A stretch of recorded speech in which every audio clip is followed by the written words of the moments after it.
জালেমের দুই চারটা ভালো কাজ দেখা তাকে প্রশংসার বন্যায় ভাসায়া দিও না। দেখছেন উন্নতি আর উন্নতি, কথার কথা। তো জালেমের ৯৮টা জুলুমের কথা বইলা দুইটা ভালো কাজ দেখা তাকে প্রশংসার বন্যায় ভাসিয়ে দিও না। এগুলো আমাদের মতো মানুষেরও অভ্যাস আছে।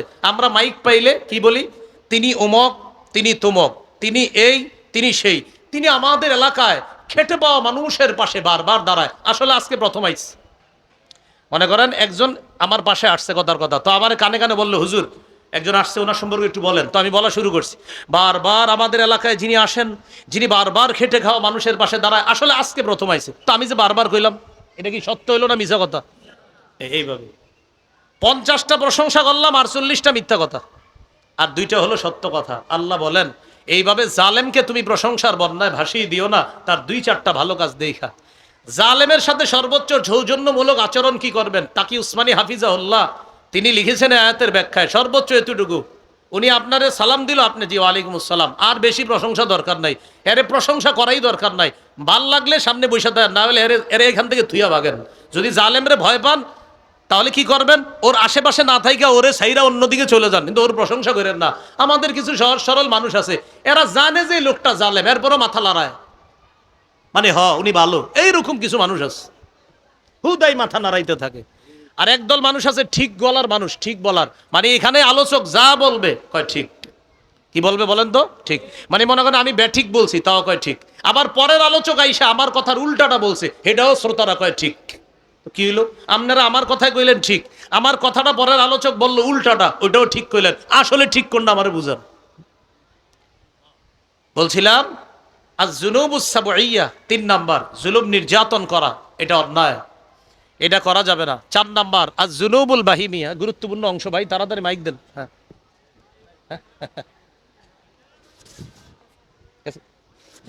চলে গেছে। 4 নাম্বার আজ-জুনুবুল বাহিমিয়া। আজ-জুনুবুল বাহিমিয়া অর্থ হলো পশু সুলভ আচরণ। একটু এই জায়গাটা মন দিয়ে আমরা, কুকুর রাস্তাঘাটে যা করে এটা মানুষ করলে এটার নাম জিনা। এটা কি? এটার নাম কি? জিনা। এই জিনা করা এটা অন্যায়। খুব ভালো করে শুনেন এই জায়গাটা। আমাদের দেশের একদল, আচ্ছা 4, পশু সুলভ, হাইওয়ান জানোয়ার সুলভ আচরণ মানুষের মধ্যে আনা, এগুলা পাপ। আল্লাহ আমাদেরকে হেফাজত করেন। বড় ছোট হিসাবে পাপ 2 প্রকার, একটা কবিরা গুনাহ আর একটা সগীরা গুনাহ। সূরা নিসার 31 নম্বর আয়াতে আল্লাহ বলেন, ইন তাজতানিবু কাবাইরা মা তুনহাউনা আন নুকাফির আনকুম সাইয়্যাতিকুম ওয়া নুদখিলকুম মুদখালান কারীমা। যদি তোমরা কবিরা গুনাহ থেকে বাঁচো, আমি আল্লাহ খুশি হয়ে তোমাদের সগীরা গুনাহ মাফ করব, মৃত্যুর পর তোমাদেরকে সম্মানের জায়গা জান্নাতে প্রবেশ করাবো। এখন আমরা অনেকে সগীরা গুনাহ হার হামেশা করি এই মনে করে যে সগীরা গুনাহ ব্যাপার না, আল্লাহ তো মাফ করবে। শোনেন, সগীরা গুনাহ যে আল্লাহ মাফ করবে এটা আল্লাহর ইচ্ছা, মানে আল্লাহ চাইলে মাফ করবে। এখন আপনি চিন্তা করেন, যদি আল্লাহ আমার সগীরা গুনাহ মাফ করতে না চাইলো তখন কি হবে? সগীরা গুনাহ কিন্তু আল্লাহ চাইলে মাফ করবে। মনে করেন আল্লাহ আমারটা মাফ করতে চাইলো না, তখন? সূরা নিসার 48 নম্বর আয়াতে এটাই তো আছে, ইন্নাল্লাহা লা ইয়াগফিরু আইয়ুশরাকা বিহি ওয়া ইয়াগফিরু মা দুনা যালিকা। শেষে কি? লিমাইয়াশা, লিমাইয়াশা।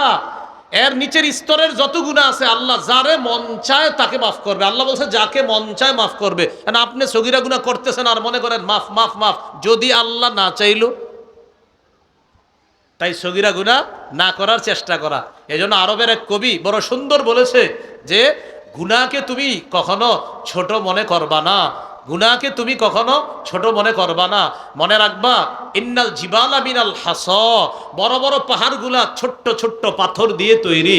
একটা পাথর একত্রিত হয়েছে, আরেকটা ছোট ছোট পাথর স্তূপ হয়ে বড় পাহাড় হয়ে গেছে। তোমার গুনাহ একটা হলো, যদি মাফ না হলো আরেকটা হলো, যদি মাফ না হলো 100টা সগীরা গুনাহ করলা, মনে করো 30টা মাফ হইলো, 70টা মাফ না হইলো, আর এরকম 70 জমা হলে তো তোমার সগীরা গুনাহ তো বিশাল এক গুনাহে রূপান্তরিত হবে। এই জন্য প্রিয় ভাইয়ারা, কবিরা গুনার তো চিন্তাও করা যাবে না, সগীরা গুনাহগুলাও না করার চেষ্টা করা। আল্লাহ আমাদেরকে হেফাজত করেন।